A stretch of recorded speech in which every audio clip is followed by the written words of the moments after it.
So Tanya has asked me to talk about something completely different than normally. Normally I talk about peatland conservation, but now I talk about how peatlands conserve information.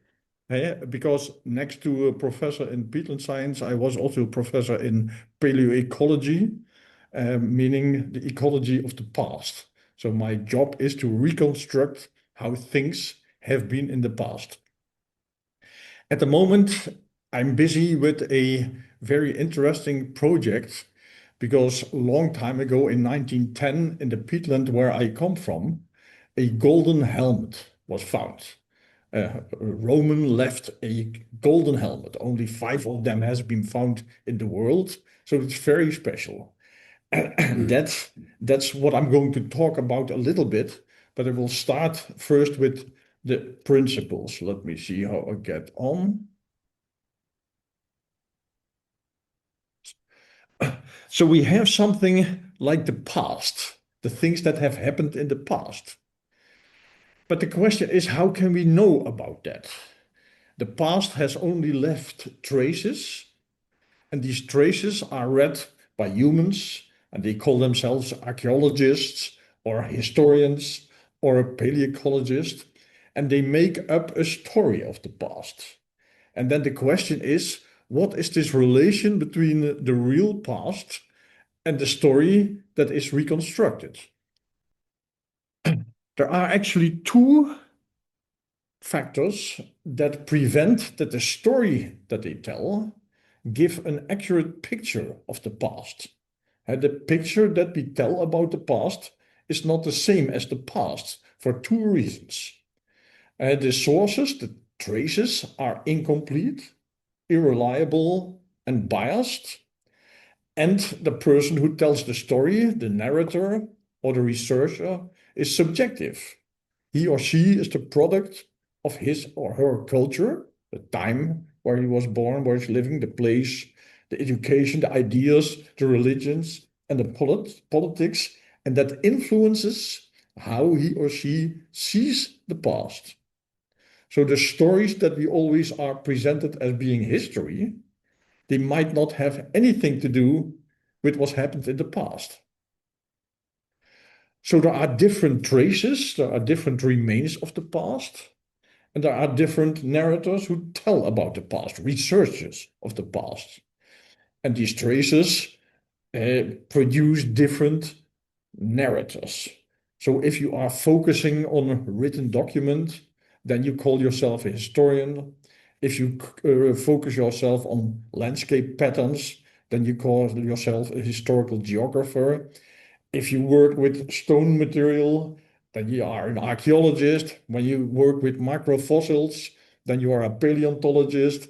When you work with pollen grains, then you are a palynologist. And so there are different disciplines who try to reconstruct the past. There are different types of traces, but the problems are actually similar.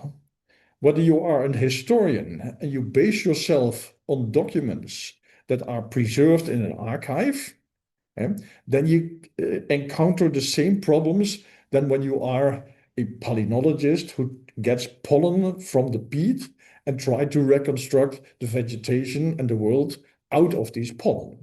And so the traces are different, but the problems are the same. The researchers are different, but they have similar complications. And I will tell you first a little bit about these problems. The biggest problem is, of course, that what was there is no longer there. We have only the traces to find out what was there. And these traces are incomplete and impermanent. That somewhere a bird has been flying in the sky is nowhere preserved. Because you can only find it when, for example, the bird died and fall in a peat bog, where the bird is preserved, but that he was flying, you cannot see. Similarly, you have traces in the snow, but after the snow has melted, the traces are gone. So the traces that we have from the past are always incomplete and impermanent. They do not last. There is a selection taking place. And therefore, I have made this picture. You have, let me see, it's a little bit stupid, but maybe I can get it up. Oh, no! So, so this is actually the first pillar that you see. Oh yeah, you can manage it. Yeah, it always is disturbing, but that's a stupid thing with so. But maybe it works like this. Yeah. So you have the time in which the event was taking place, what was happening that you want to know about. Then there is a time where you have a loss of change, what has happened. And then you get a story that reconstructs what has happened. I have here pointed some dates on top. 320 is probably around the time that this helmet ended up in the peat. In 1910, the helmet was found by peat diggers. And in 2026, we are sitting here and we are trying to reconstruct how the shit got this helmet in 320 in the peat. Yeah. And then you see that all kind of things have happened. And there has been things happening during the lifetime of the Roman soldier, for example, who lived and whose helmet ended up in the peat. That there is a long time of almost 700 years in which all kinds of changes might have taken place. Then the helmet was found. And of course, people started thinking immediately how this helmet got into the peat. And the first story that was thought up, an important soldier on a horse has been riding into the bog and he drowned. And there is where the helmet comes from. That was what was immediately thought. Now we think otherwise, and I tell you a little bit why we think so. So you see that in this period between the discovery in 1910 and the current time, the interpretations of what happened in the past have changed. Which one is true is a matter of discussion. What I'm going to tell you now is probably also not true. We only know a little bit about the past and we make up a complete story of this past. Good, there are some complications with these things. Let me see. So already in the time when this Roman was running around, all kinds of things have disappeared from his life. Not everything that is happening in your life is staying. You eat the bread and the bread is not anymore there. Yeah. So there are disappearing during the event. That is important to recognize. More important is that things from outside can get into your event that have maybe not much to do with your event, but you find them in the same deposit. And that may also happen with things that come from very far away. For example, currently we sometimes get Sahara sand blown in here. If you find next to the helmet Sahara sand, you can of course think, hey, this Roman just comes from the Sahara. But an other explanation would be that the wind from the Sahara has been blowing in the same time. The fact that on the same spot you find Sahara sand and a golden helmet does not necessarily mean that the golden helmet has been in the Sahara. And because this material from outside has got into your lifetime. But it becomes even more complex after the event has happened. Because in 4, there is material that is disappearing. If you die, after a while, nothing of you is left. We do not find things of you conserved. And that is good. Because if everything would be preserved, if all people after death would be preserved, then there would be a pile of dead bodies on the earth. You would not want to have that. So there is always loss. Yeah? But this loss is also a loss of information. But we have also other complexes. And for example, that things of the past get into your archive that don't belong there. And that can also happen from very far away. For example, what we find sometimes in old deposits in the peat, we find seeds or pollen of plants that cannot grow here. But these have been growing, for example, in deposits from millions of years ago, and a river has cut these deposits and transported it and has deposited at the same time a place as where you do your research. So also the time is mixed up. You get mixing up of space and time, and that makes the entire story so complex. In the end, what you find in 1910 or whatever, when you start doing the research, is always different from what you want to know about the event. There has been enormous losses. That's why this volume is decreasing. You only find a little bit back. And it also has changed. And there is a whole science which we called taphonomy that studies how finds of the past may have changed. For example, if you are digging out at the border of a lake in East Africa where the human beings have started, and you find there a zebra, and the bones of the zebra are distributed over 30 meters, then you could conclude that in the past the zebras were 30 meters large. But normal people do not do that. They conclude there has been a lion around, and it has been killing the zebra, eating it, and taking the bones away. That is taphonomy. What happens with the traces between the moment that they are deposited and the moment that you find them? And all kinds of things can happen there. And you have to take them into account into your reconstruction. Otherwise, you would reconstruct it in the wrong way. So that's are the big problems with paleoecology. It is also very nice. You have a reality of 1,000, you find back 10, and then you have to invent a story that represents these thousands. So you have 990 possibilities for your fantasy. And that is the nice thing. Never think that what people reconstruct is what really has happened. You must always be aware that there are these difficulties, that you are basing your story on very limited information, and you blow that up to a very nice story, but this story might have nothing to do with reality. So we go back.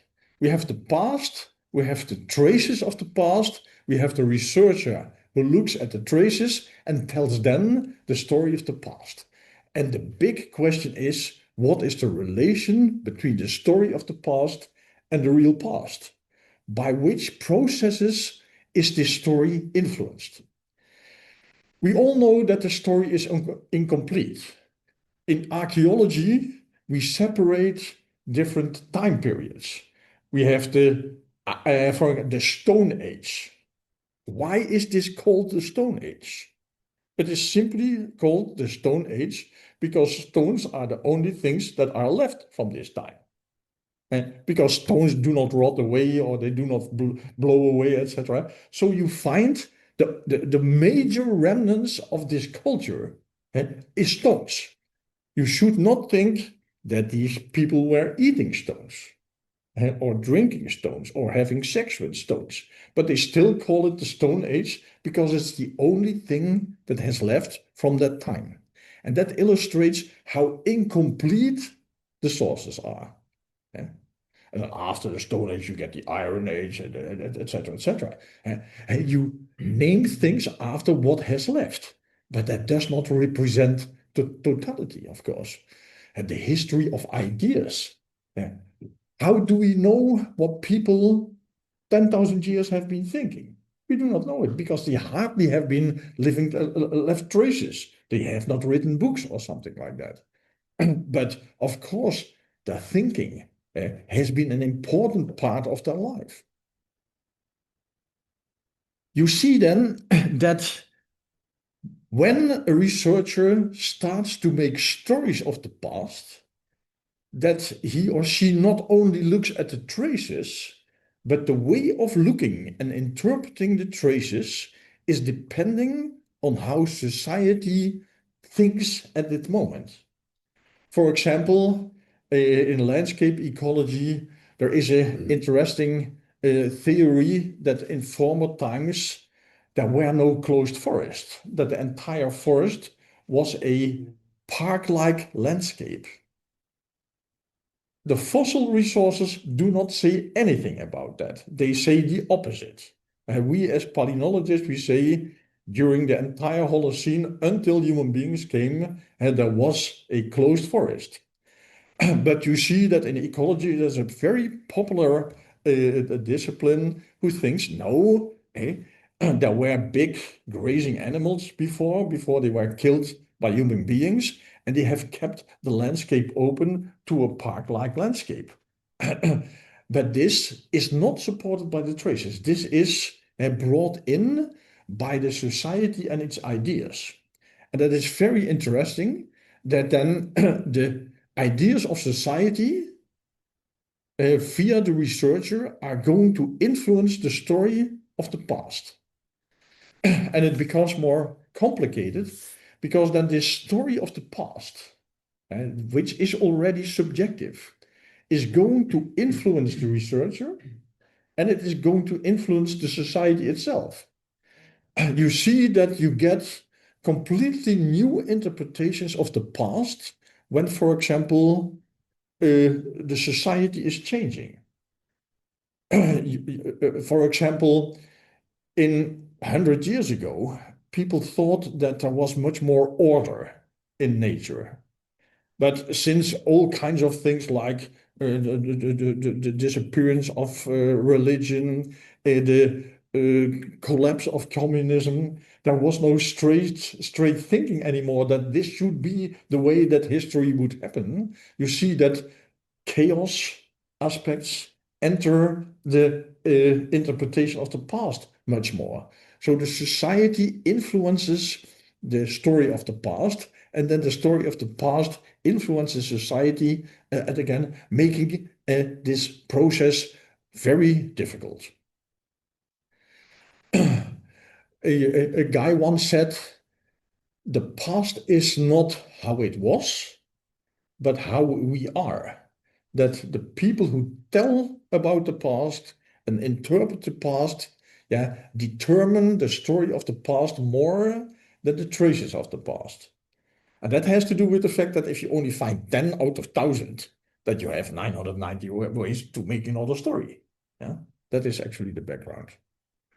And then you see that the story of the past may become a what we call a paradigm. Everybody knows that it has been in this way.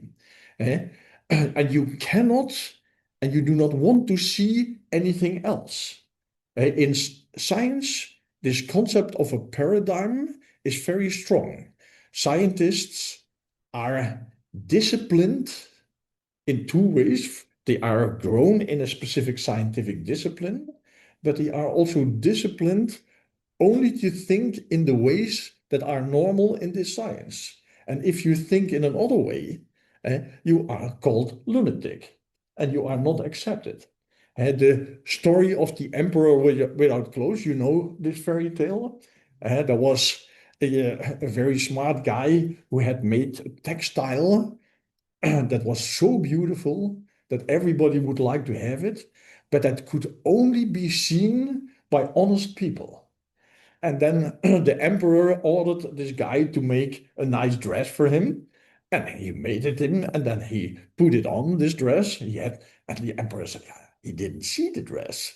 But he said, yeah, actually, I can understand that because I'm not completely honest. So he didn't wear, and he said, oh, your beautiful dress. And then in the end, he made a tour through the city, and everybody saw the emperor naked on the street running around. But nobody dared to say something because everybody knew you can only see this dress when you are an honest person. And everybody thought, yeah, but actually I'm not completely honest, so I cannot. But I'm not going to say that I do not see this dress, because then I admit that I'm not honest. Until a child said, "Hey, the emperor has no clothes on." Eh? See, innocent child who didn't think about these things, and then everybody saw what it is.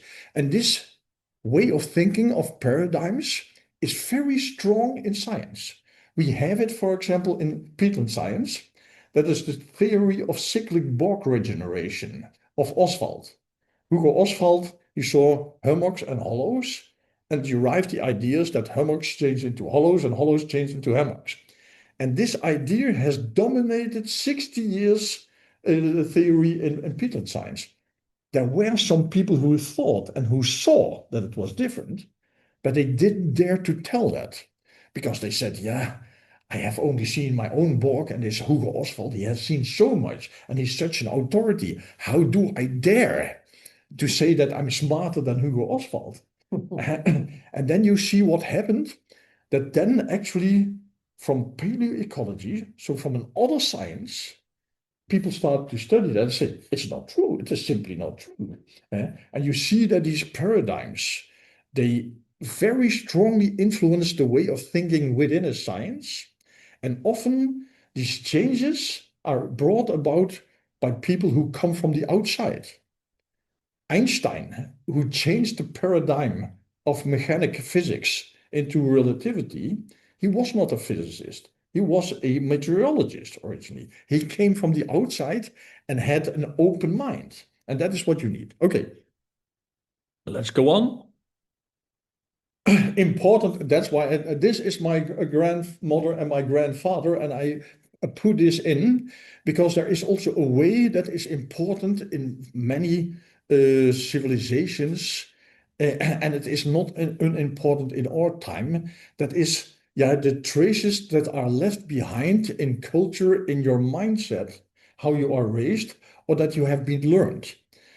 I was learned as a child a song that my grandmother, the left person, the right one is my grandfather, as you can imagine, had sung for the mayor of the village in 1888. I can still tell you this poem. Voor in de gevel van de schilders prankt een grote steen waarop uw naam te lezen staat. Die naam kent iedereen. Het is burgervader, het is uw naam die men hier lezen kan. Gij zijt de stichter van het gebouw, steeds. I can continue forever.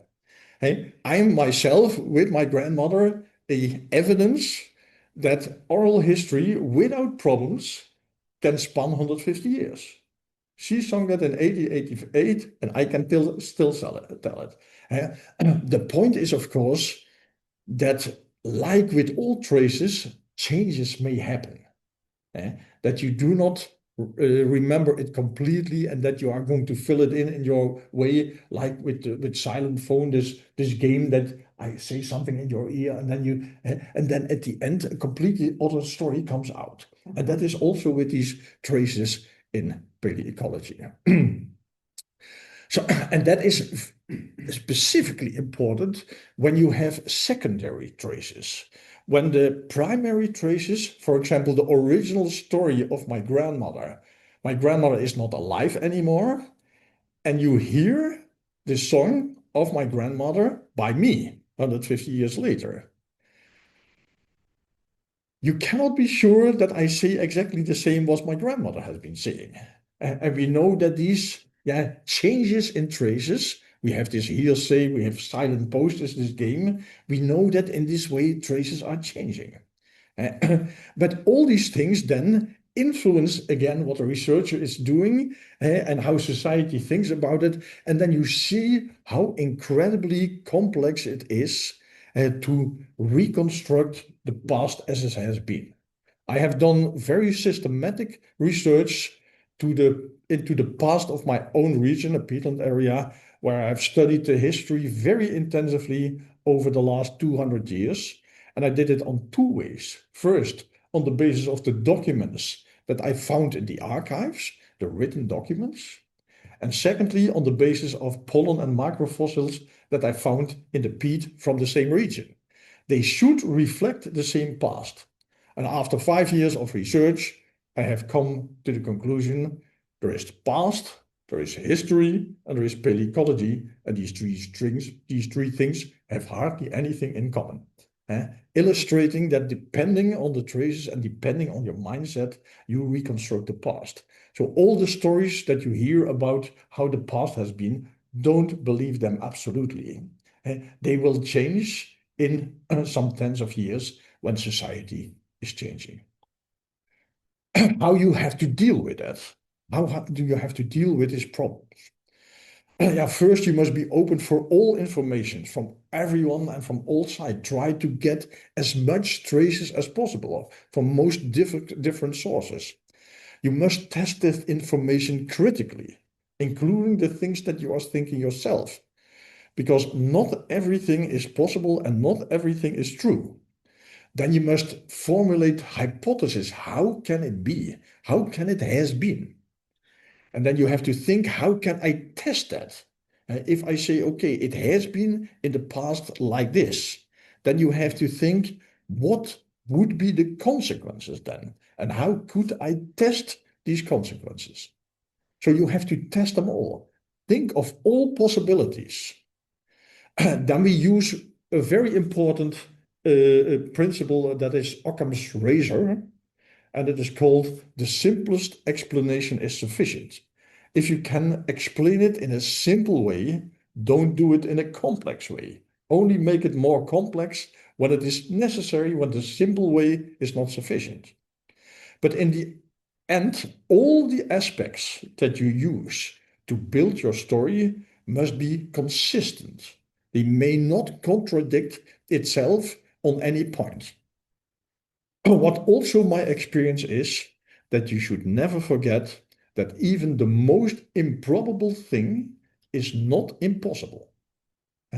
Even when you have a chance of 1,000%, it still might have happened.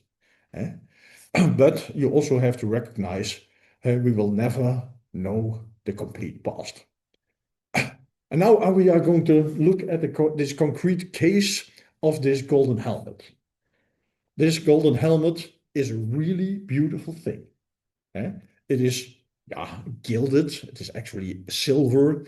It was also iron, but the iron has dissolved in the acid peat bog. Iron you do not find back in a bog. That's the very interesting thing. Old peat cutters who have found the helmet, they said we also found the imprint of a sword in the peat, but nothing had left because the iron is dissolved. But they saw a blue color. I said, this is interesting from a peatland point of view, because there is a bog mineral that is blue, and that is vivianite. It's iron phosphate.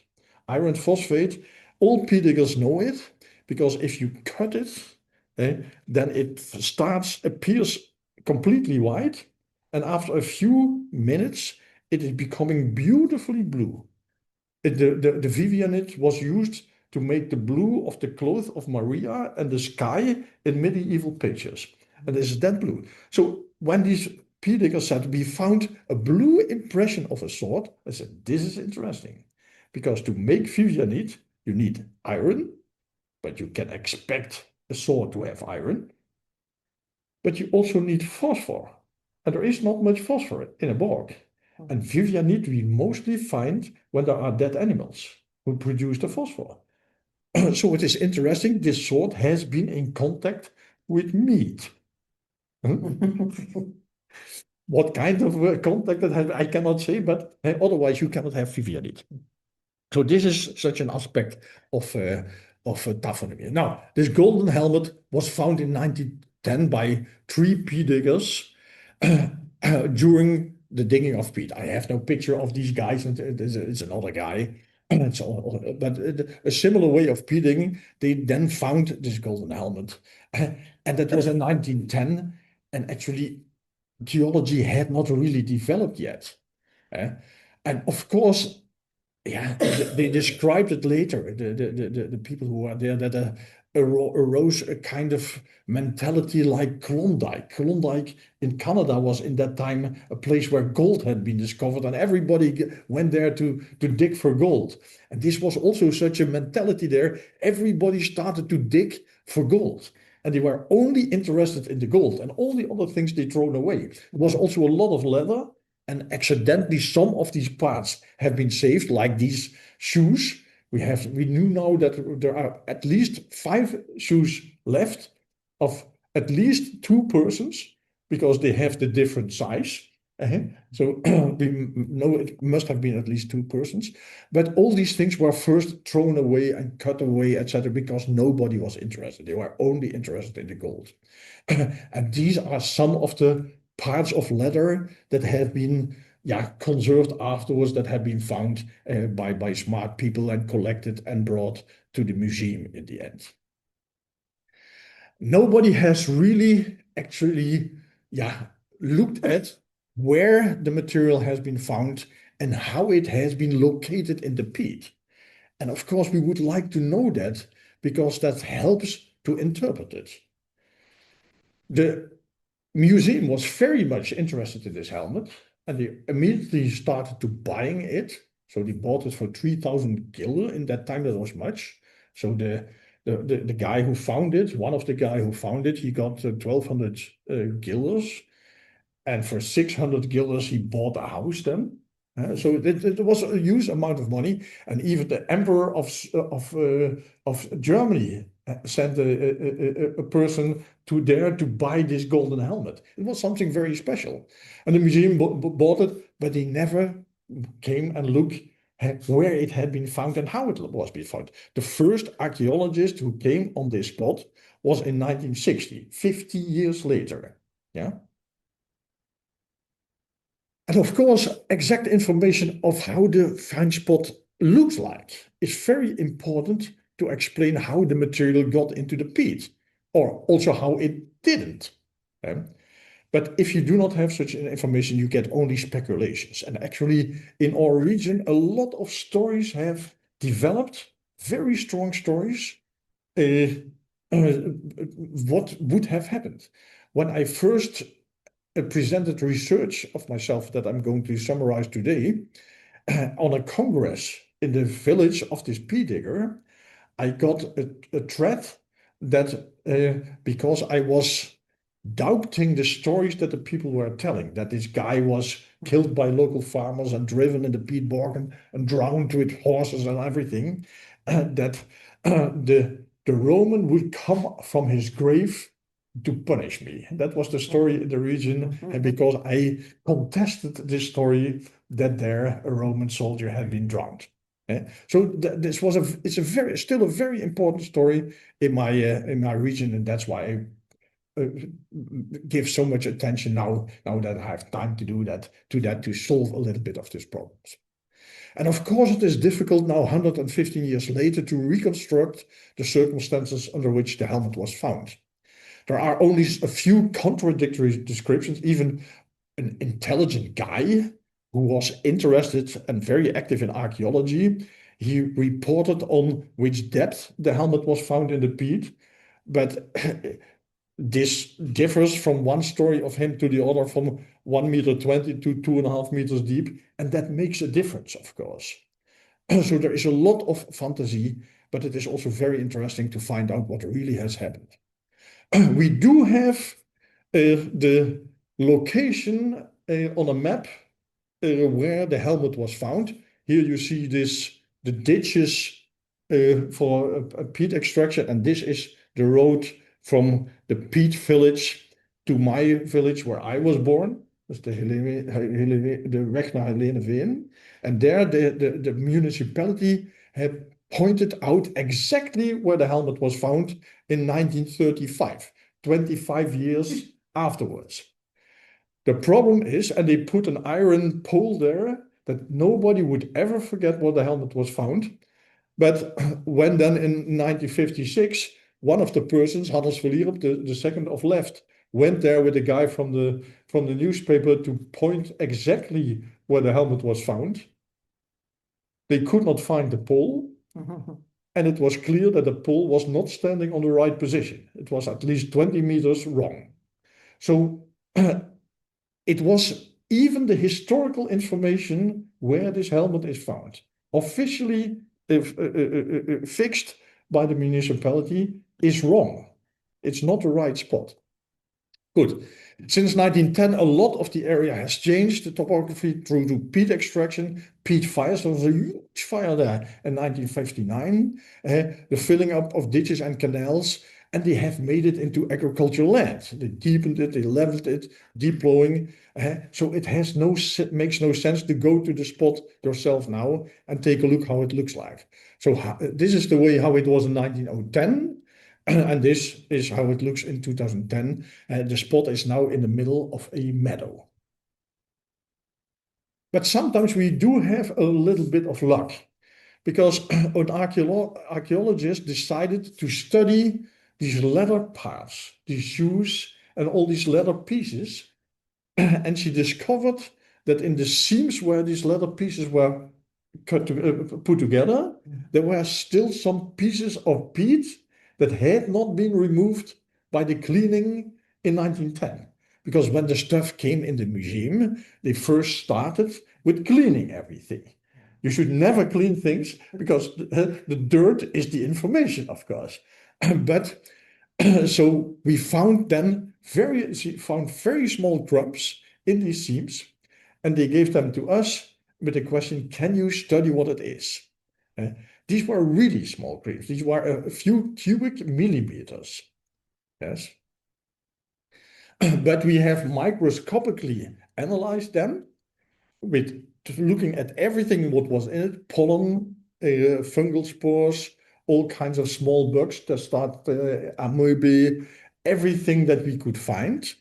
And we have then compared these small samples with samples from a good peat profile a little bit in the neighborhood, in the Oswaldse 10 kilometers from this site, where we have a completely fixed pollen profile, which was very well radiocarbon dated. And by comparison, we could then also date these crumbs, these small parts. Because you have to understand that peat is growing. The peat diggers did not understand that peat was growing. And they said they found then the helmet on 1.20 meter depth, and they thought that the Roman and the horse has sink into the peat. But I said, the last 120 centimeters did not exist in the time that the Roman came in. And that depends how rapidly is the peat growth there. If you say it is 0.5 millimeter a year, then it is 80 centimeters. If it is 1 millimeter, 1.60 meter. So if you find something on a depth of 1.60 meter in the peat, it is not necessarily that the horse and the Roman sunk in the peat, because the peat was not yet there. That is the interesting thing. And peat grows upward. That is the thing. And here you see how peat is growing. This is Will Kaspari, you know Kaspari from Borg Development in Southeastern Drenthe. And this is Versmeerde, Dick Versmeerde, both are dead. But the interesting thing for us was that the peat diggers said that the golden helm was found just above the transition from black peat to white peat. And this is a very typical thing in northwestern European peatlands. You see it here where the arrow is. It's not very clear, but you see that the peat below that is much more smooth, and above that is much more coarse. It is much less humified there. So we got 9 samples from different parts of this leather stuff, which we studied. And we made them into a pollen diagram. It is difficult to see this pollen diagram, but I will lead you through it. You must understand, how do we work with these pollen? When we have only single samples, then we compare it with an existing profile that is good analyzed. This is just an example from another place. You have here a peat profile of 6 meters depth, and this is then 10,000 years old, something like that. No, it's no, the age is no, it's only the depth. It's not so important. But if you then find a single sample, then you look at where it fits. And then you know if you find the place where this sample fits with all the percentages, these different curves are different pollen types. And pollen types of birches, of oaks, of cereals, of all kinds of herbs, etc. And you see that the vegetation is changing over time. And this is when you take a good sample, this is the regional signal what you get from a larger area. And if you then have a single sample, you move as long until you find the direct fit. And then you know, hey, this sample must be the same age as where it fits in the big diagram. So this helped us to analyze this material and to date the material. Yeah. And then it appeared to be, interestingly, that the samples did not have the same age. We had samples, two of them. You cannot very accurately date them, but they were something between 150 before Christ and 150 after Christ. There were samples that were from 150 to 300 after Christ.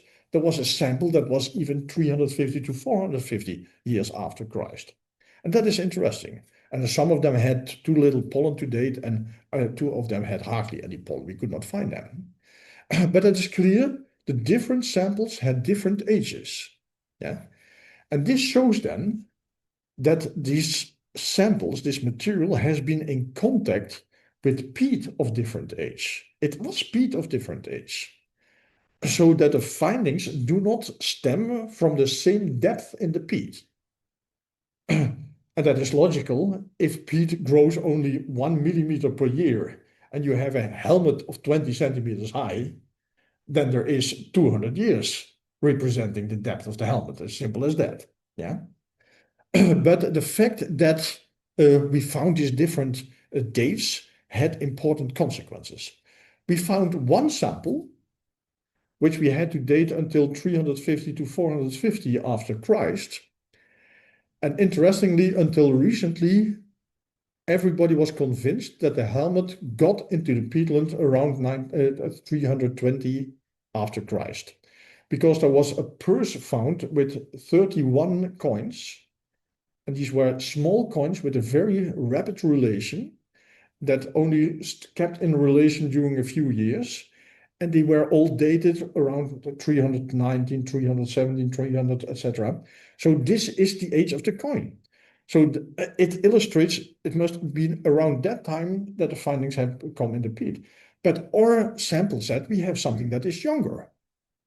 There was still later, so it must have been the fact that we found pollen from 350 to 450 years after Christ illustrated that the sample, that the ladder was not covered by mosses, because otherwise this pollen from later could not have reached it.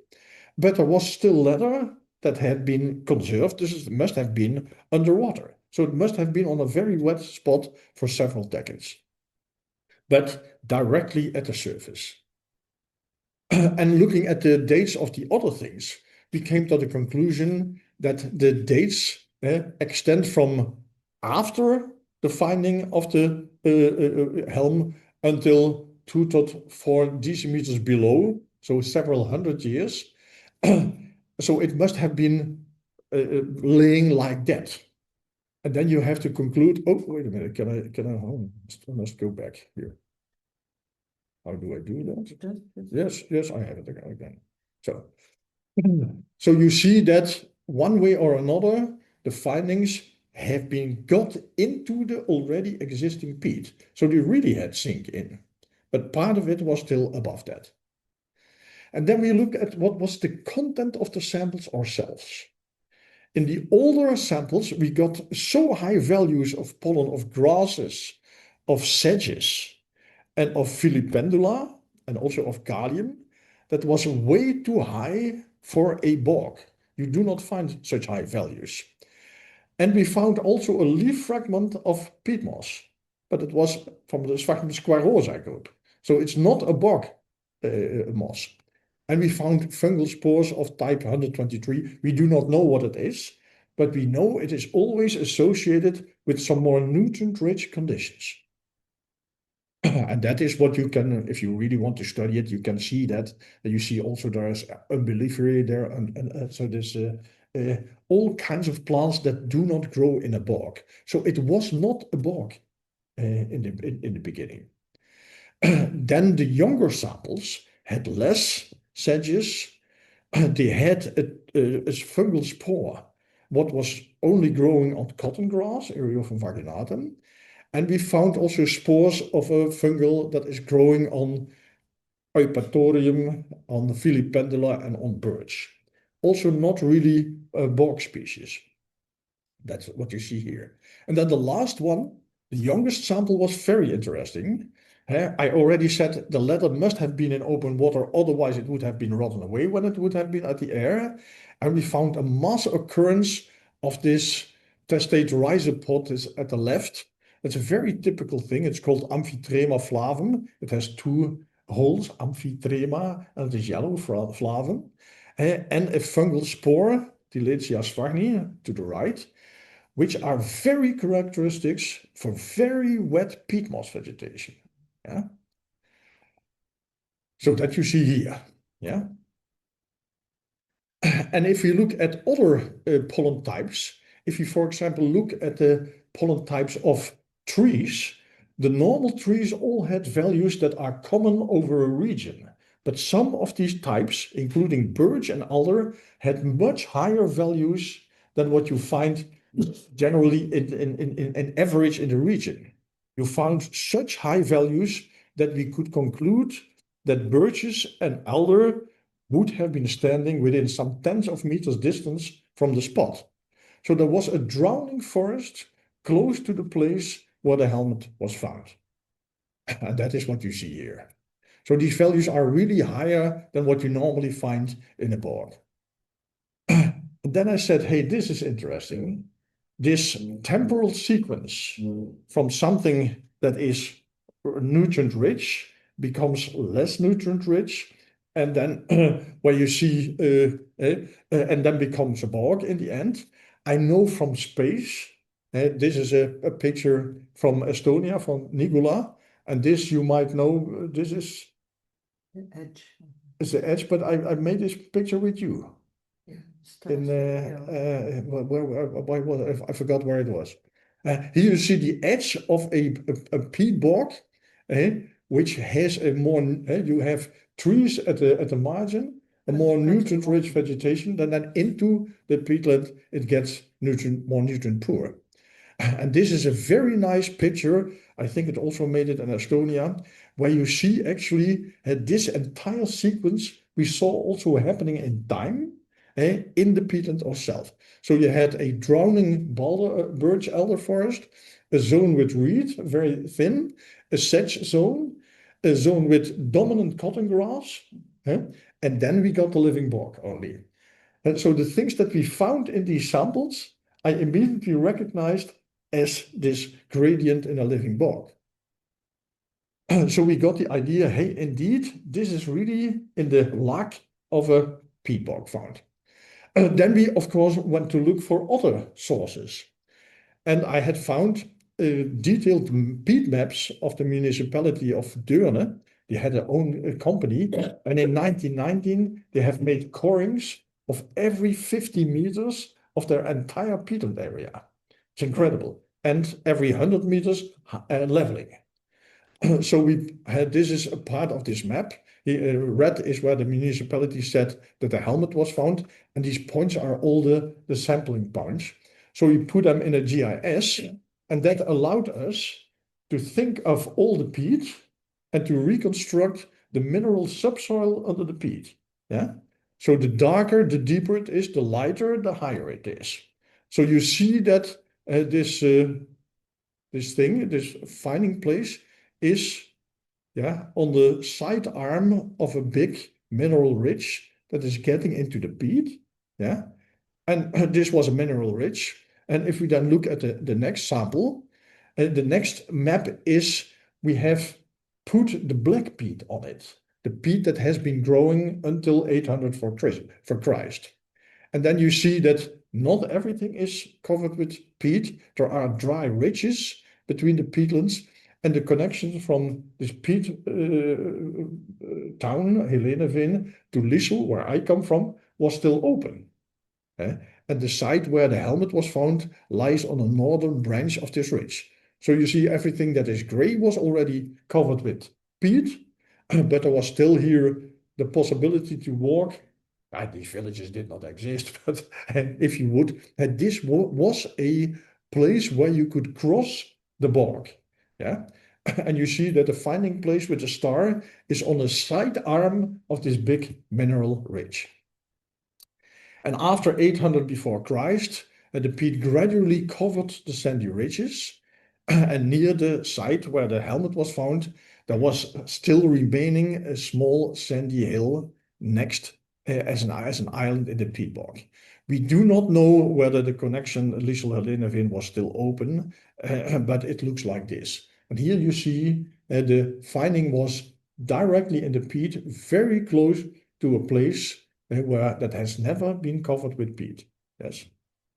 And that was, of course, very fascinating because we could conclude the site was dry sand several centuries before 320 AD. This site paludified, it became wet with a nutrient-rich reed-like vegetation, which acidified after a few centuries. The site was very close, a few tens of meters away, to a dry sandy ridge in 320 AD, and birch and alder grow on this transition from peatland to sand. So it was the lack zone of an expanding raised bog. I have calculated how fast this raised bog has been expanding in that time, but it was several meters per year. And then, of course, we get to the conclusion, yeah, maybe this track through which people could go through the bog was closing by the expanding bog, and maybe this was a sacrifice for the bog god to stop. So the site lay on a branch of the connection between Lissel and Heleneveen, which a few hundred years former was not covered with peat. Whether the connection was open in 320, we do not know. But in any case, the sand ridge southeast of the site was never covered with peat. We also could reconstruct that the peat on the site in 320 was only a few decimeters deep. I have even completely calculated it. If you would consider that the peat remnants in 1990 were already collapsed by drainage, then at the moment in 320 there must have been 65 centimeters of wet peat. So that is too little for a human and for a horse to drown in. The finds were several decimeters deep in the previously existing peat. So it must have been pushed in with force. Because if you would only lose a helmet that falls from your horse and it falls on the peat, it will not go 30, 40 centimeters in the peat. That will not happen. So a part of the finds was not immediately covered by peat moss, but the latter was preserved. So the site where it ended was a shallow small pool that remained open for a few decades. So it must have been looked something like this. And it's very interesting to note that even with very small things and very small samples and a lot of fantasy, you can make a very nice story. Thank you.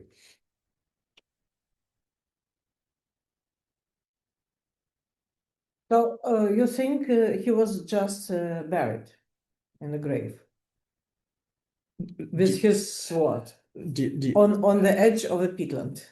Yeah, it is a very complex story because they found remnants of a horse equipment, but we have not found bones of humans or of horses. There are some pea diggers, they say that the hoofs of horses were found because one of these pea diggers took it home and burned them in his oven. And this was stinking very much. And they also tell that there was an enormous a smell of hydrogen sulfide when they opened the site where they with peat digging. So it might have been that there are dead bodies, but there is nothing really know about that. So we do not have left bones, and the only testimony of something living is that they have been finding hooves. But yeah, who can you believe? That is the question. So the fascinating thing, since I've been working with that, so 2 kilometers from this site, another golden found has been found. It is a Thracian ornamental disc of gold, only 2 kilometers from the site, but in the same context, also on a sandy ridge, entering and crossing the bog. And recently we found that when they were meliorating there, only 500 meters distance, that the people who are doing the work, they found a Malian collar, a chain, a ring chain, you know, that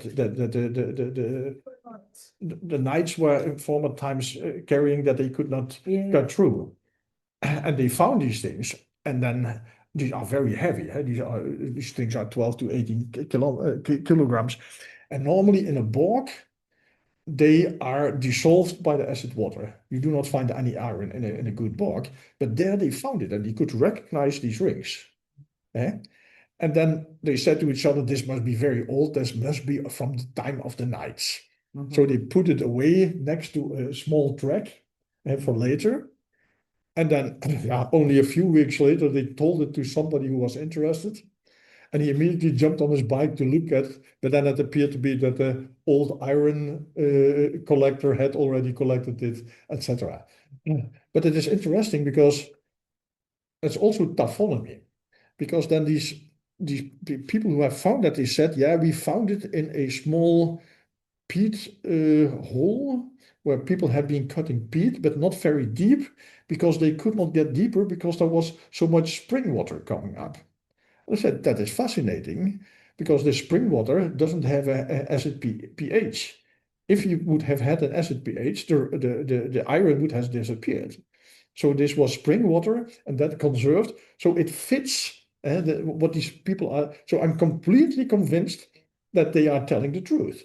And so we have now found 5 or 6 spots where these things have been, for example, of this golden ornamental disc.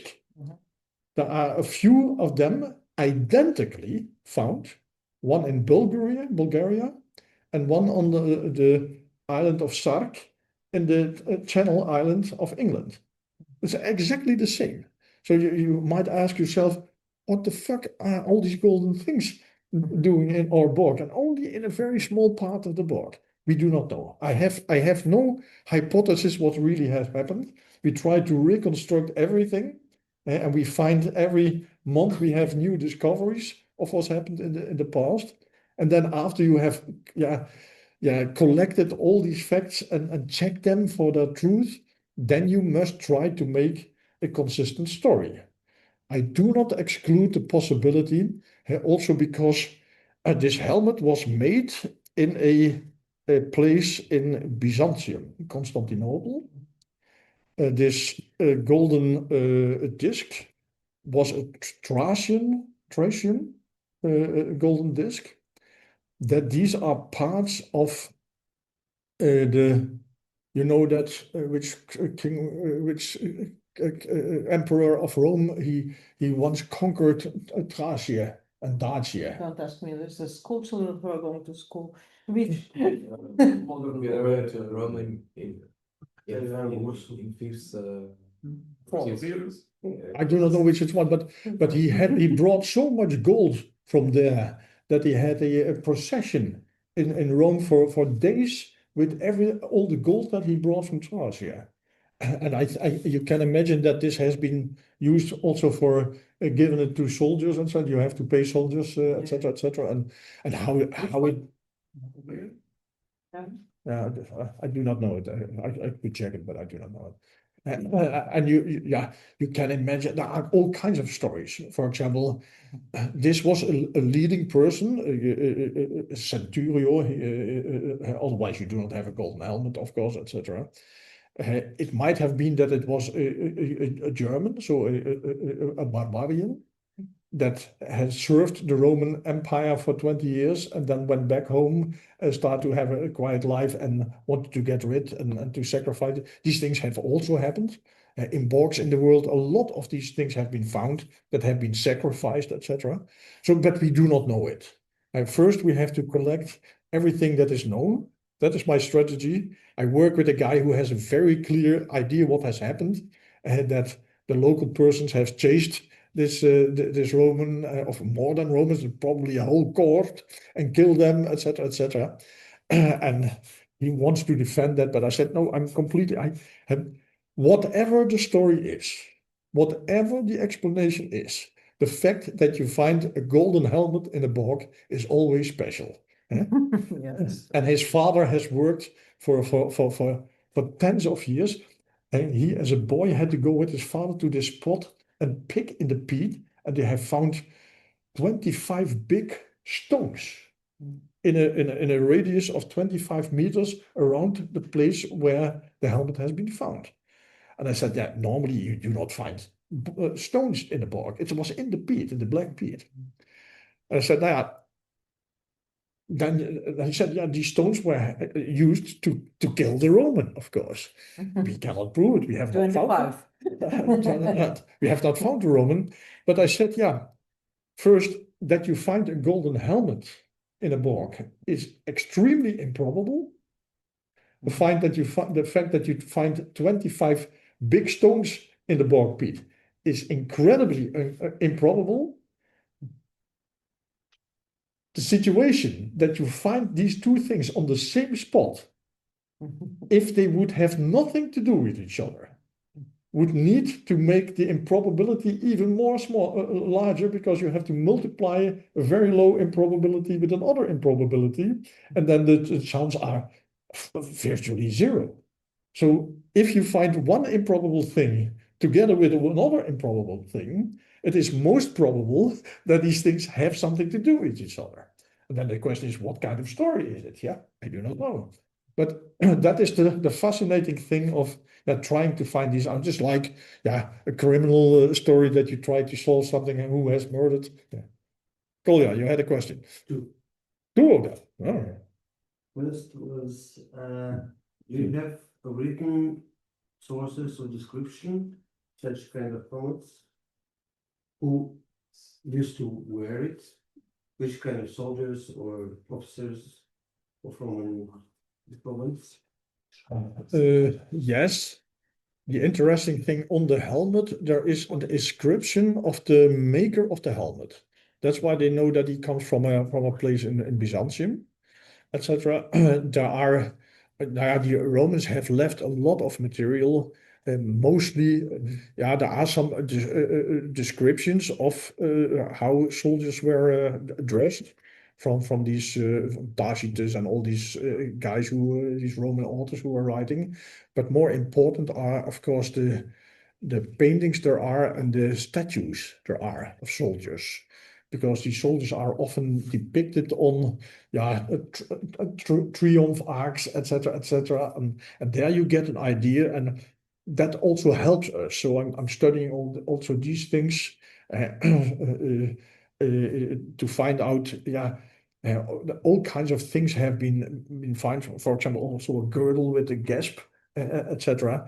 And then I try to find out, what kind of stuff that the Romans were using and what it has been. Because some of these things have not been conserved; they have been thrown away. Because But it is in a museum, you told.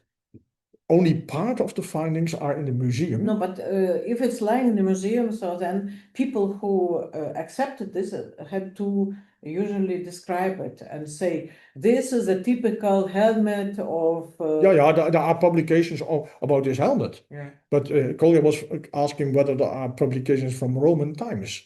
I mean, what type of soldiers was wearing this helmet? Because if for me it's interesting right? It was alone. He was alone. It's not typically for Romans to walk alone.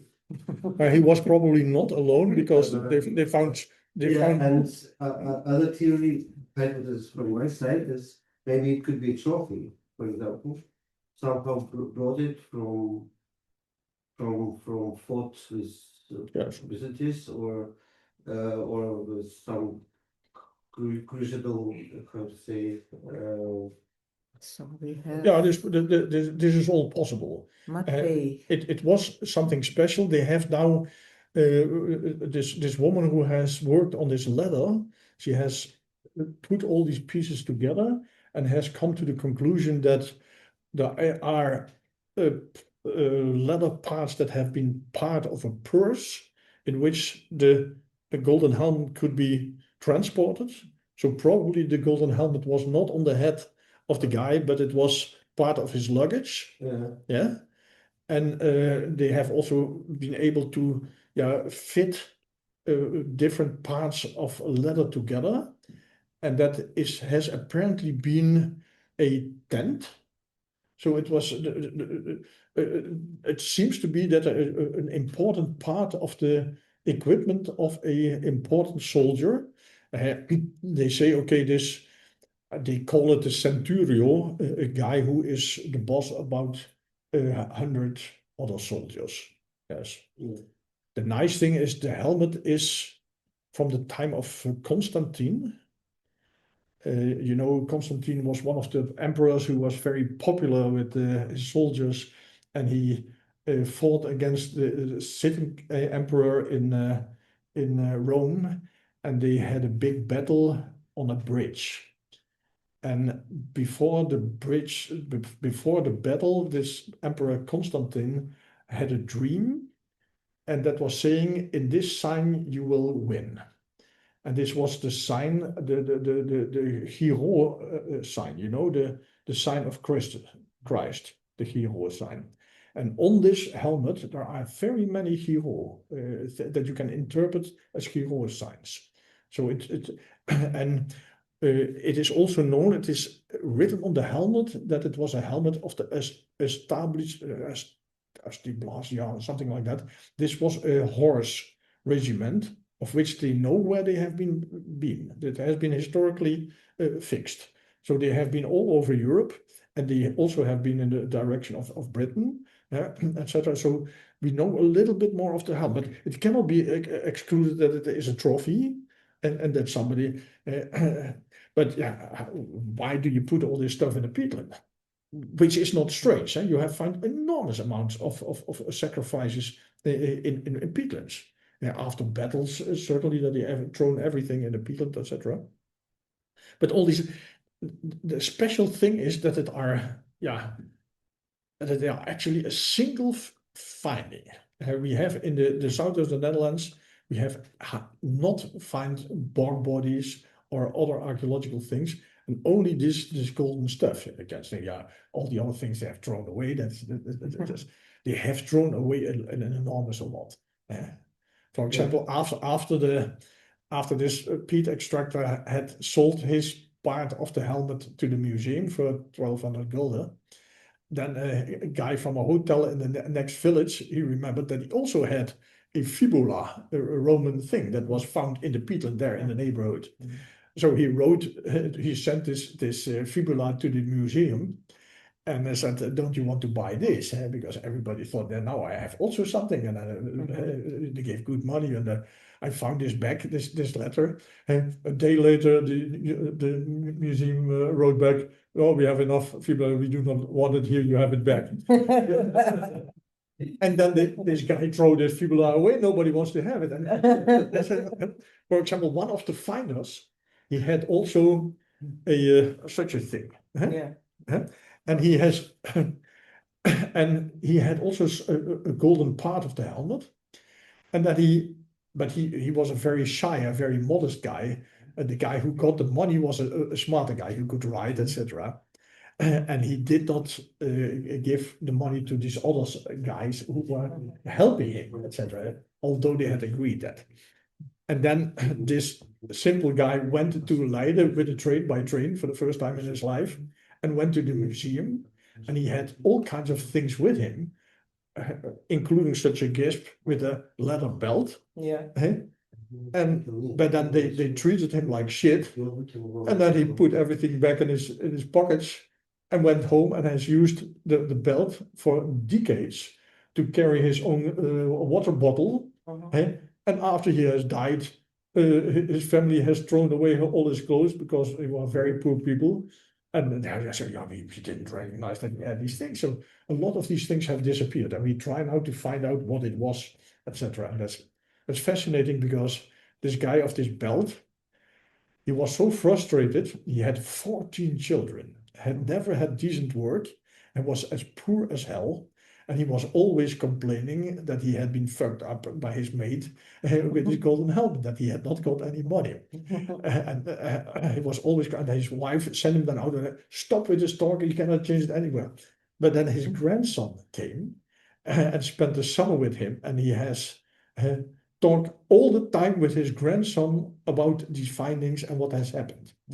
And his grandson is now a very important source, because he heard that in 1947 from his grandfather in detail, because he was so frustrated, etc.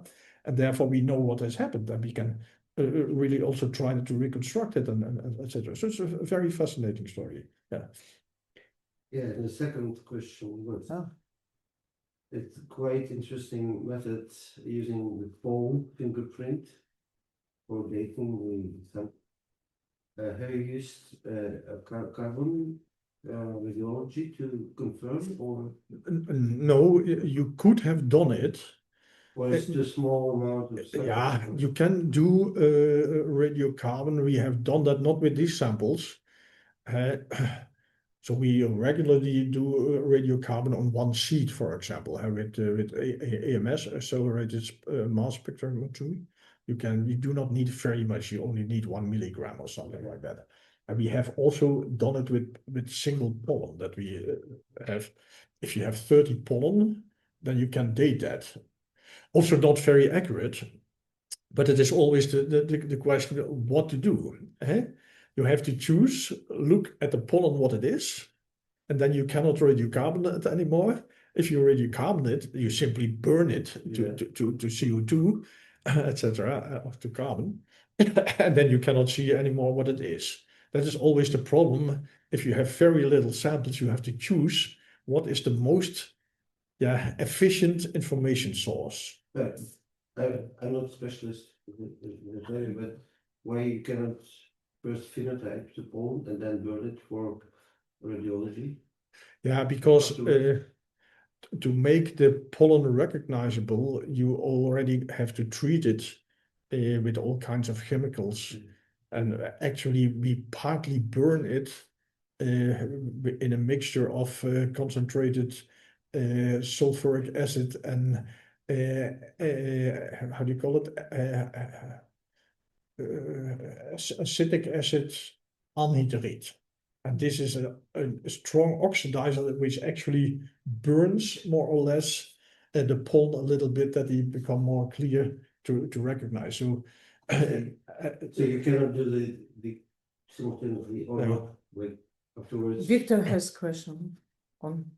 Okay, yeah, thank you. Victor? Have to.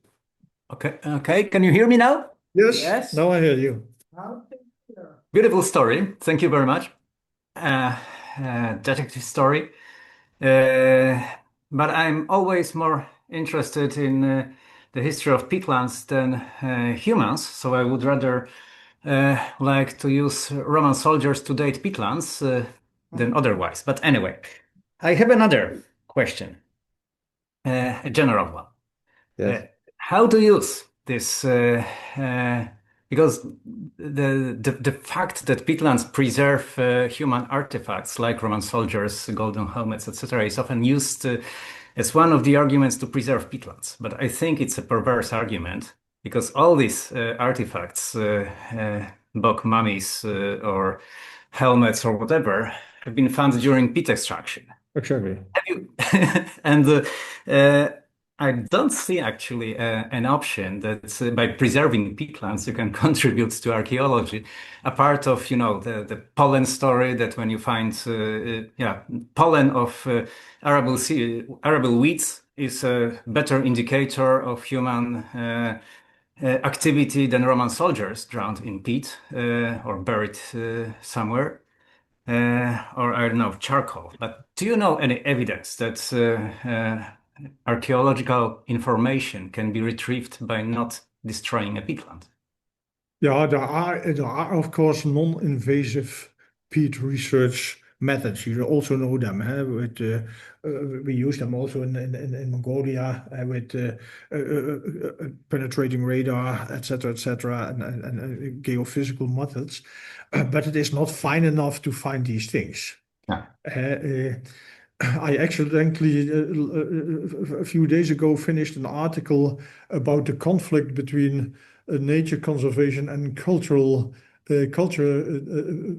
preservation, because you have heard that we have now got in Germany for the next 4 years 1.7 billion euros for rewetting peatlands. That's 1.7 billion. And the archaeologists, they are really afraid that with uncareful rewetting, you do too much and you destroy unnecessary archive values. The point is that they only know about archive values, as I say, when you have destroyed the peatland. But we have the big thing is that archives are not made for the past, but they are made for the future. You make archives to solve problems in the future. But from the future, we do not know which questions they will have. Yeah. So that is one of the problems. For example, CO2, what is one of the major research topics of nowadays and of the future. They only started measuring CO2 in 1955 in the atmosphere, and we do not have systematically CO2 data from before 1955.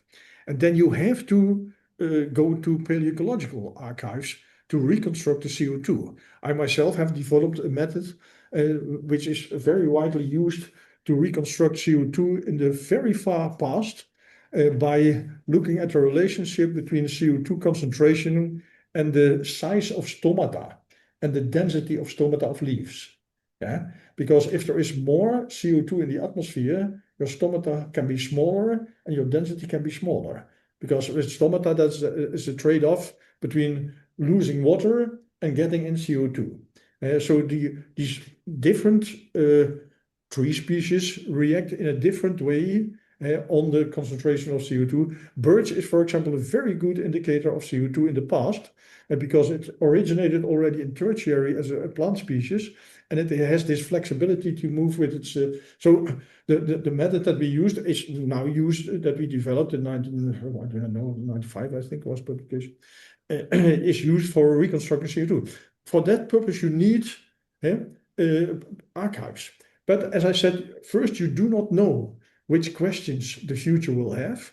Secondly, you do not know which methods there will be to solve this problem. Palynology is only existing for 100 years. Environmental DNA in paleoecology is less than 20 years. And we know that the future will bring new. So you have to be able to estimate the archive value of peatlands without knowing what you want to know and what methods you have to solve these problems. We have written an article about that because I'm sitting here in the Lausitz, and I have been asked to make a compensation plan for Vattenfall for Jenswalde North, a big brown coal mine where they had to destroy 3 peatlands. And then we have made an article of how you can estimate the archive value of peatlands, because then you have to think about what do you want to conserve that has the optimal amount of potential information. I can send you the paper if you want to. The point is, we do not know what we need. The safe thing is, of course, always to save everything. I'm completely convinced that there is a lot of redundant paleo information in peatlands. We can simply destroy 10% without losing 10% of the information. But we do not know which it is. And therefore, you always have to be careful, prudent, and say, try to conserve as much as possible. And there we can indeed use also the archaeologists. These archaeologists, they have a very strong lobby because human history is a much stronger motivator, of course, of protection than others. And you see that in their publication, they get every shit published in very expensive books and magazines. It's simply like that. But there is a tension, but this tension can to some extent be solved in the same way as that my new adagium, my new mantra next to Mormus Nas is also do what is necessary, but do as little as possible. Also from a nature conservation point of view. Well, that I agree with. Thank you very much. I am waiting for a proxy to indicate the density of Roman soldiers or golden helmets, especially in peatlands, so that we can find more of them without destroying peatlands. But then you need a representative sample of golden helmets, and that is You will not find Thank it. you. You will not find it. So there's in chat, but there's no questions, but only compliments and Okay, yes. yeah, and so one is for Yep. Matvey from Sebastian, Yep. whom you met yesterday. Yeah. Yeah, interesting. Organized event on the future of peatland. Mhm. To increase the growth of peatlands, but increasing CO2. Yeah. Good. So, any other questions here on the ground or Ivan? Mhm. Thank you for the talk. It's fascination.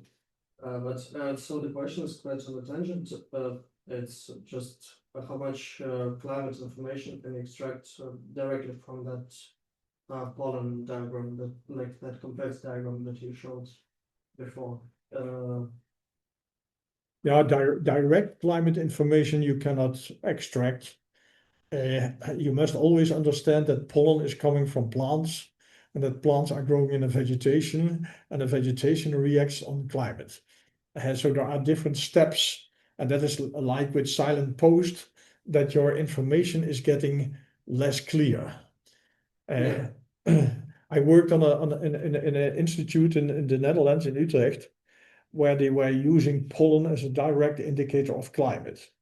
And I was very unsatisfied with that because how plants are growing, how well they are growing is not only determined by climate. It is determined by in what kind of vegetation they are growing, what is happening with it, what humans are doing with that, etc., etc. So, for example, if you find pollen of sedges, we found that if you have a sedge peatland, completely sedge, that after a while these sedges do not produce pollen anymore because when the ecosystem becomes very stable, they have no interest in investing into very energy demanding sexual reproduction. They simply reproduce vegetatively. And only when then human beings start to cut the sedges, then they start flowering again. So although all the time there has been sedges, they react on disturbance.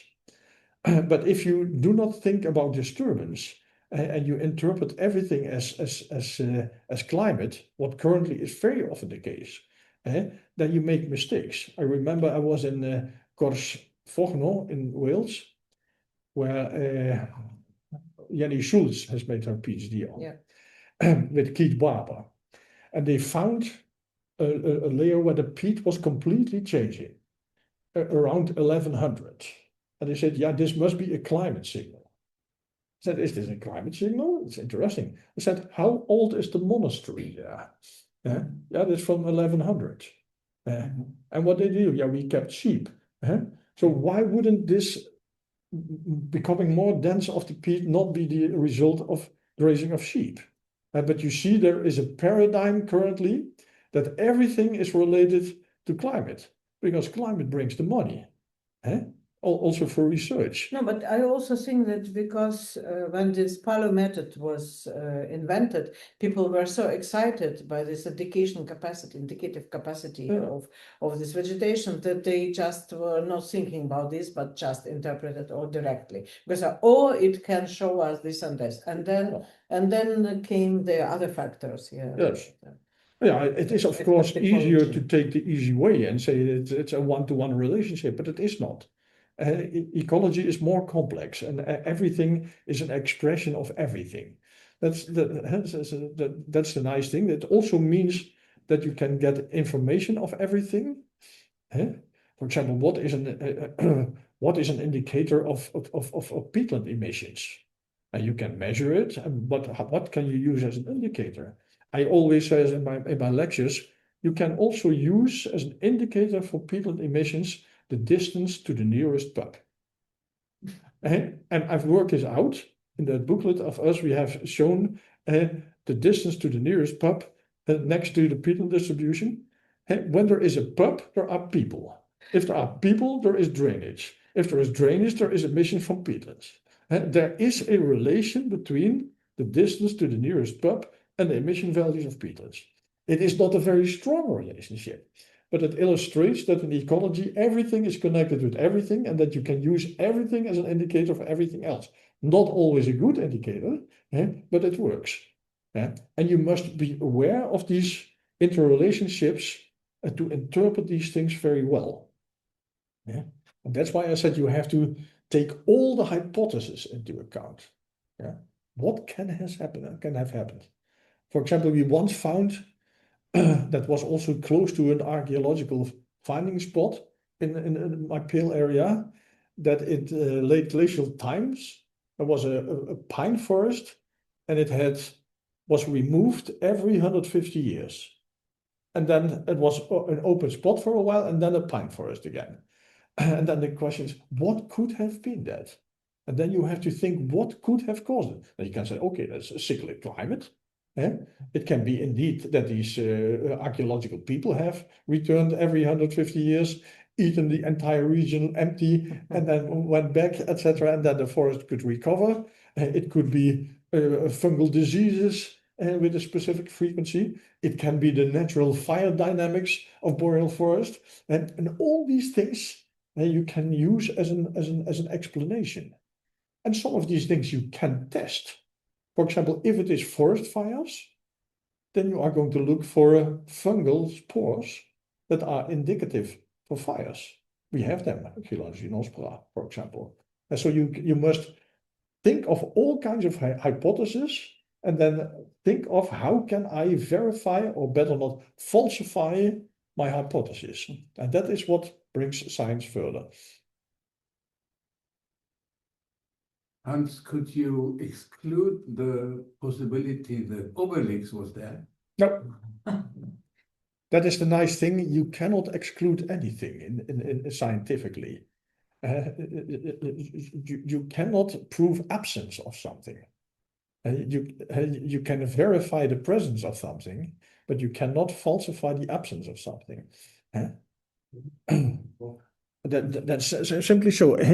If I have this cup here, I can take the hypothesis. If I drop it, if I loosen it, it will not fall. I can test this hypothesis, and I will not do it because it will fall. We all know that. But we cannot disprove the possibility that it is not falling. We can try it 1,000 times, and that's always falling. We can try it 100,000, but we cannot tell that 1,000,000 times it is not falling. That is the difficulty. Some things, that's why science is always progressing by falsifying hypotheses, not by proving hypotheses. You can also only come closer to the truth by destroying the untruth, not by proving the truth. Another remark is what is today on our agenda daily: fake news. Yes. So during the history of whatever might have happened there, it's also possible that people were using fake news for steering discovery for their purposes. This is the general way of doing it. Yeah, also science is subject to fake news frequently. Yes, Yes. of course. And you must imagine in history, what do you write down to be conserved? What do you find in archives? These are only these things of which people on the moment of writing it down think it will be important for the future. It is not, it's the same if when you go on holidays. Nobody sends objective pictures from his holidays. Nobody. You always make a selection of what you want to show. You look at a nice, beautiful landscape. That is what you're going to share. That is conserved. Nobody. No, not Tanya. When we travel, she always makes pictures of devastated and dried and Yeah, but that is her no, selection. no. Everything is a selection. And it is always so that people record what they think on that moment that is important also for their purposes. And you see that in the Stalin school of falsification is the book of Trotsky, etc., where he shows that Stalin is changing the history. And it is with us also. By the way, Olga Galanina wants to ask you something here in the chat. Near future. Huh? Is there any database of golden findings from the bog? Sorry, no. I do not know of it, that there is a database. No. But there is found a lot of gold in bogs. Yes, I know that. But there is no database for that. So the next assignment for Greifswald Maya Center. Database of The gold. question is whether gold is interesting. Gold has as a nice property that it is not rusting away, that it is conserved, etc., and that people are interested in it. But on the other hand, the fact that it is conserved does not make it special. So if you find organic materials, like in peatlands, which you find nowhere else, the Stone Age is Stone Age because nothing else is left. All the organic material is gone. And that is what you find in peatlands. That is the interesting thing. You find entire parts of the world that you can never find, nowhere find elsewhere. That is the importance from an archaeological point of view for peatlands. And the different peatlands, acid peatlands and basic peatlands, they conserve different things. They select in a different way. And you must find as many as possible different sources to make your traces of the past most complete, to make the most complete picture of the past. So, another question, maybe a bit loosely related to that, but maybe I can use your expertise. I was contacted by the Übersee Museum in Bremen, and they found some remnants on the ground of the Weser River of a ship, a vessel that went underwater in the year of 1309. And there was material, organic material that was used for was used in the ship, and they sent the moss remnants to me, and there were many samples, and this was constantly almost as Sphagnum cuspidatum. And so I thought over why this might be. Maybe it has special mechanic properties, and I have read that also in other vessels, specifically Sphagnum cuspidatum was used, but also I thought 1309, this was the decennia that preceded that Rote Mann-Dränke. I have read that many of the peatlands had been severely affected at that time already, and maybe this might also be indicative for this destruction, because, you know, Sphagnum cuspidatum is a sphagnum of rather wet places. Maybe the peat, which might have consisted the very peat of rather other sphagnum species, had already been digged out. So I'm thinking over that, whether that might also be a bit indicative of this landscape. But maybe you know something about that. For which was it used, this Sphagnum? In the books? For Dichtung, Yeah. zwischen diesen So I know that they have often used Sphagnum for that. Mhm. I have never heard which species they are using for that. Yeah. It's the same as also with blockheads, like in Russia, when you build and you fill it up with motors, And here etc. it was constantly Sphagnum cuspidatum, yeah. Maybe because it was from underwater very long, maybe it's just Yes, the mechanical properties, but yeah. maybe it was just what was available in this already devastated landscape. No, No. around 1300 it was not so devastated yet. Yeah, okay. And the point is, of course, that Sphagnum cuspidatum, if you have it, it is easily to harvest. Yeah.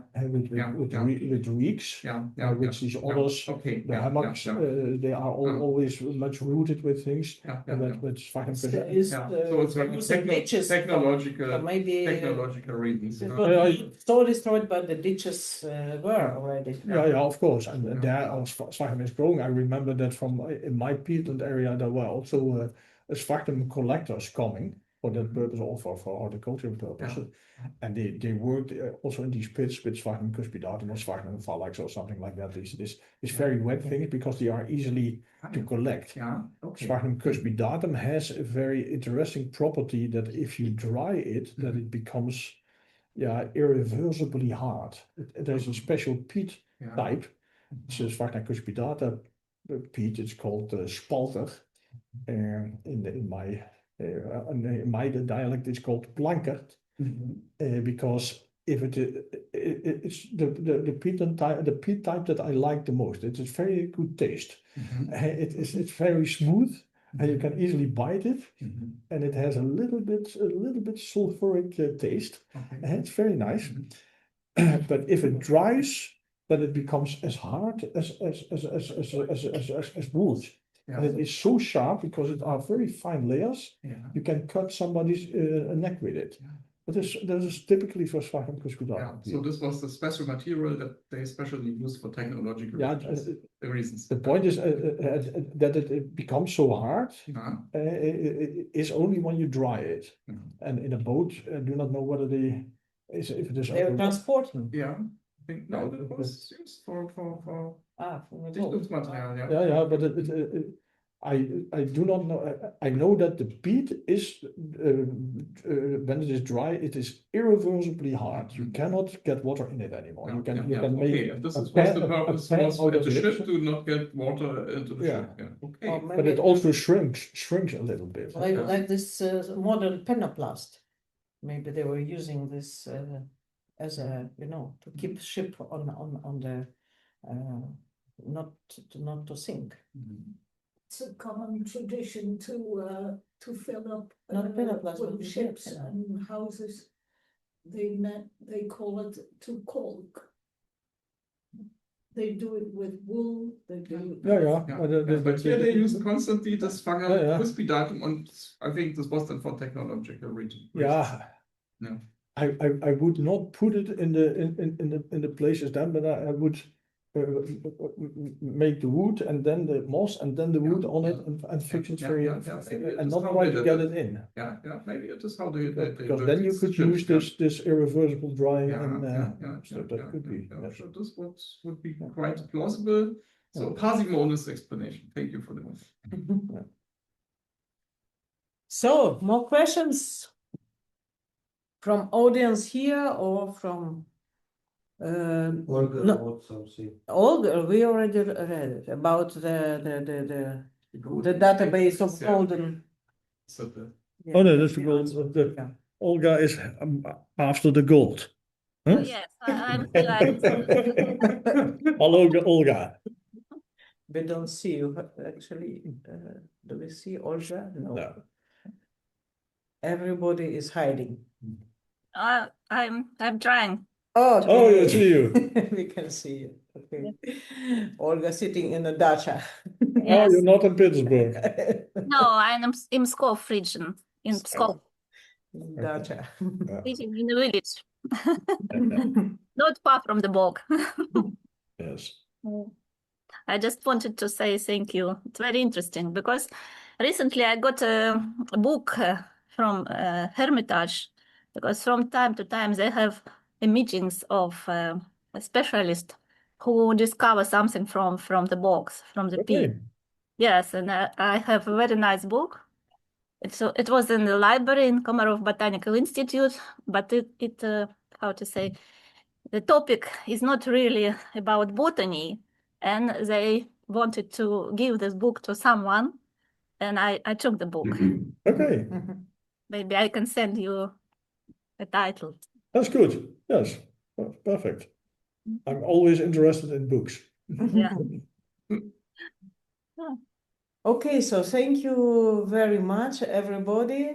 Yes, and to everybody who had been registered for this meeting will get the Diploma? link to the and didn't come. I mean, link to the record. This is always what we are doing because to this meeting was 56 registration and we had 13 participants at the maximum. So, but this is how our academy is working. So we are keeping all our lectures available anytime for any topic. So everybody can look at this and download the files, including presentation when authors has nothing to against this. So thank you again, guys, for participating and all the best. And we are staying here to discuss more, possibly, or have fun with coffee and cookies. Bye. Bye-bye. Bye. Bye. Bye.